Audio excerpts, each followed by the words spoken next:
Party سے تعلق رکھنا حرام ہے؟ کیا سیاسی پارٹی کے بانی سے یا چیئرمین سے ملنا حرام ہے؟ اور کیا سیاسی پارٹی سے تعلق رکھنا حرام ہو گیا، ناجائز ہو گیا؟ کیا سیاسی پارٹی کے مجمع میں بیان کرنا حرام ہو گیا؟ کیا سیاسی پارٹی کے لیے بیان کرنا یہ بھی حرام ہو گیا؟ کیا سیاسی پارٹی کے لیے ان کے پروگرام میں چلے جانا یہ حرام ہو گیا؟ یا ان کی حمایت کر دینا حرام ہو گیا؟ دیکھیں، نبی کریم صلی اللہ تعالی وسلم نے خطوط نہیں لکھے بادشاہوں کو، نبی کریم صلی اللہ علیہ وسلم نے دعوت نہیں دی بڑے بڑے لوگوں کو، رؤساء عمرا، یہ کون لوگ تھے جو طائف میں تھے؟ یہ قسم کی سیاسی پارٹی تھی ان کی۔ آپ سے سمجھ جن کو خطوط لکھے، صرف ایک خط کی بے ادبی ہوئی پرویز، باقی تو سارے خط انہوں نے سر آنکھوں پر رکھے، اور اس کا اثر بھی ہوا، اس کا فائدہ بھی ہوا۔ اور صحابہ کرام رضوان اللہ تعالی مجمعین نہیں گئے بڑے بڑے لوگوں کے پاس، بادشاہوں کے پاس۔ وہ ایک نوالے کی مثال نہیں ہے، نوالا کہاں کھا رہے تھے صحابی کہ نوالا گر گیا، وہ اٹھانے لگے تو دوسرے نے کوہنی ماری، کیا کر رہے ہو بادشاہ، وزیر، مشیر، جنرل، کرنل بیٹھے ہوئے ہیں؟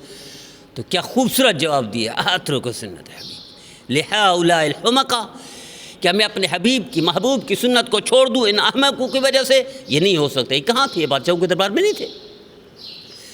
اور ائمہ کرام نہیں گئے۔ سب سے پہلے چیف جسٹس بادشاہ کے ساتھ کون تھے؟ ہمارے سرخیل نہیں تھے، ہمارے امام نہیں تھے، امام ابو یوسف رحمۃ اللہ علیہ۔ تو باقی حضرت فاروق اعظم رضی اللہ عنہ نے کہا کس کس کو دعوت دی؟ صحابہ کرام کن کے پاس گئے، کن کن کے دربار میں پہنچے، کہاں کہاں پہنچے؟ مشرق، مغرب، شمال، جنوب، یہ کیا سارے وہ تھے عام عوام تھے؟ نہیں میرے عزیزو، یہ سنت ہے، یہ ثابت ہے۔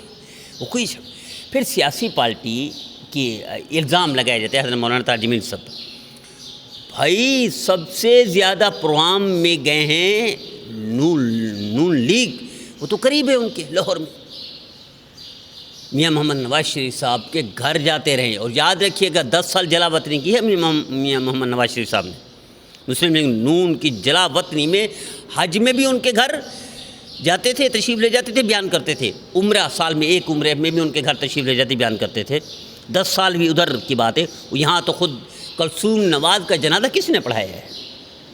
اگر ایک سیاسی پارٹی کا الزام لگتا ہے مولانا تاج الدین صاحب پر، تو باقی ہمارے، میں اعتراض نہیں کر رہا، اس سے فائدہ ہوا ہے دین کو، اس سے فائدہ ہوا ہے مدارس کو، مساجد کو فائدہ ہوا ہے، دینی جماعتوں، دین تشخص بحال ہوا ہے۔ حضرت اقدس مولانا قائد ملت اسلام مولانا فضل الرحمان صاحب دامت برکاتہم، بادشاہوں سے رول نہیں ملتے۔ کل وزیر اعظم پاکستان گیا ہے، اور شاید ہر 8 دن میں چکر لگاتے ہیں۔ کیا یہ چکر لگانا ان کا حضرت اقدس کے دروازے پر آنا اور بار بار حاضری دینا، ماتھا ٹیکنا، ماتھا جھکانا اور ان کے پاؤں قدم بوسی کرنا، کیا یہ ناجائز ہو گیا؟ ہم کیا فتویٰ لگا دیں؟ نعوذ باللہ من ذالک۔ اور پھر تمام علماء کرام، بڑے بڑے بادشاہوں کے پاس پورا ریکارڈ نہیں ہے۔ وہ بھائی کتنا عرصہ مجدد الفسانی رحمۃ اللہ علیہ بادشاہ کے ساتھ رہے ہیں، وہ جہاں سفر حضر میں ساتھ رہے ہیں، پھر کیسے انقلاب آیا؟ وہ تو اتنا بدکار ہو چکا تھا، دین الہی ایجاد کر لیا تھا، اس نے چونچو کا مربع بنا لیا تھا، اس نے تو بیڑا غرق کر دیا تھا، ہندوؤں کی کچھ رسمیں لے لی، عیسائیوں کو لے لی، یہودیوں کو لے لی، مسلمانوں کو لے لی، اس کا نام دین الہی رکھا۔ تو تجدیدی کام کس نے کیا؟ اس کو راہ راست پر کس نے لایا؟ اس کو اسلام کا کلمہ کس نے پڑھایا؟ اس کو انسان کا بچہ کس نے بنایا؟ یہ انقلاب برپا کس نے کیا؟ مجدد کون ہے؟ 11ویں، 1000 سال کے بعد 11ویں مجدد کون ہے؟ المجدد الفسانی رحمۃ اللہ علیہ۔ یہ کہاں تھے؟ بادشاہ کے ساتھ رہتے تھے۔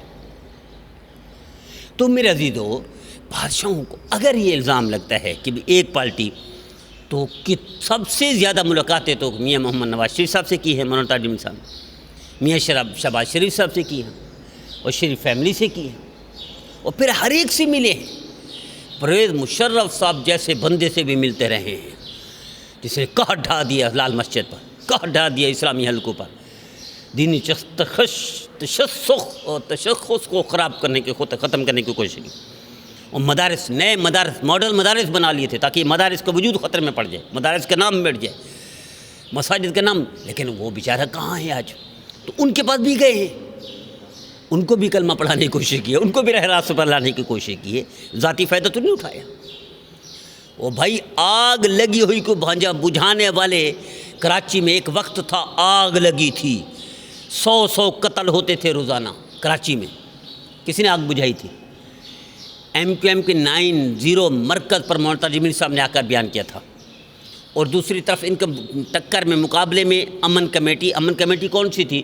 عزیر بلوچ کی، لیاری کی، عزیر بلوچ کے گھر پر جا کر بیان کیا تھا، آدھا شہر ادھر امٹایا گیا تھا، آدھا شہر ادھر امٹایا گیا تھا، وہاں بھی بیان کیا، ادھر بھی۔ یہ جلتی ہوئی آگ کو بجھایا مولانا تاج الدین صاحب نے تھی، آگ بجھانے کے لیے استعمال کیا جاتا تھا مولانا کو، اور آج کہتے ہیں کہ سیاسی جماعت کے ساتھ۔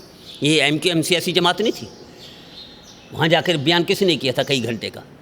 امن کمیٹی عزیر بلوچ کی سیاسی جماعت نہیں تھی، کس نے بیان کیا تھا؟ یہ آگ کو بجھایا کس نے تھا؟ یہ آگ کو ٹھنڈا کس نے کیا تھا؟ یہ افریت جو عصبیت کا تباہ کر رہا تھا، برباد کر رہا تھا، اینٹ بجا رہا تھا کراچی کی، اور اب کراچی کا امن خراب ہو تو پاکستان کا امن خراب ہو۔ کراچی تو اب ہے، کراچی تو یوں سمجھو پورے پاکستان کو ریونیو دیتا ہے، پورے پاکستان کو پالتا ہے۔ اس کو برباد کرنے والے کو آباد کرنے والا کون تھا؟ مولانا تاج الدین صاحب تھا۔ اور کیا یہ پارٹیاں نہیں تھیں؟ آج اعتراض ہوتا ہے۔ میرے عزیزو، بس بات وہی ہے، کوا سفید ہے، کوا سیاہ نہیں ہے، کہ آپ جس کو حمایت کریں وہ آپ سمجھتے کہ ساری دنیا اسی کے ساتھ کھڑی ہو، آپ جس کو صحیح سمجھتے ہوں ساری دنیا اسی کو صحیح سمجھے، آپ جس کو غلط سمجھے ساری دنیا اسی کو غلط سمجھے، آپ جس سے محبت کرے ساری دنیا اس سے محبت کرے، آپ جس سے نفرت کرے ساری دنیا اس سے نفرت کرے۔ ایسا نہیں ہو سکتا۔ آپ کی بات کوئی وحی الہی نہیں ہے، یا وحی نہیں ہے، آپ کی بات کوئی وہ نہیں ہے۔ تو میرے عزیزو، یہ من گھڑت جھوٹی باتیں ہیں، افواہیں، مولانا تاج الدین صاحب کی خدمت پر پانی پھیرنا ہے، یہ احسان فراموشی ہے، اور نبی کریم صلی اللہ علیہ وسلم کا ارشاد گرامی نہیں ہے بلکہ اللہ کا فرمان ہے، لئن شکرتم لازیدنکم۔ شکر کریں، اللہ نے ایسا بندہ دیا ہے، ایسی ہستی دی ہے جس نے کروڑوں دلوں کو پھیر دیا، کروڑوں لوگوں کو اسلام کی طرف آگے بڑھا دیا، کروڑوں بے نمازی کو نمازی بنا دیا، کروڑوں لوگوں کو تہجد گزار بنا دیا، کروڑوں لوگوں کو پگڑی پہنانے والا بنا دیا۔ ہمیں شکر ادا کرنا چاہیے۔ نبی کریم صلی اللہ علیہ وسلم نے ارشاد فرمایا کہ اللہ وہ بندہ نہ شکر ہے جو بندوں کو نہ شکری کرتا ہے، اللہ کو وہی شکر گزار بننا چاہیے جو بندوں کو بھی شکر گزاری کرتا ہے۔ یہ غلطی ہم سب کر رہے ہیں، یہ کوتاہی ہم سب کر رہے ہیں، حسد میں، بغض میں۔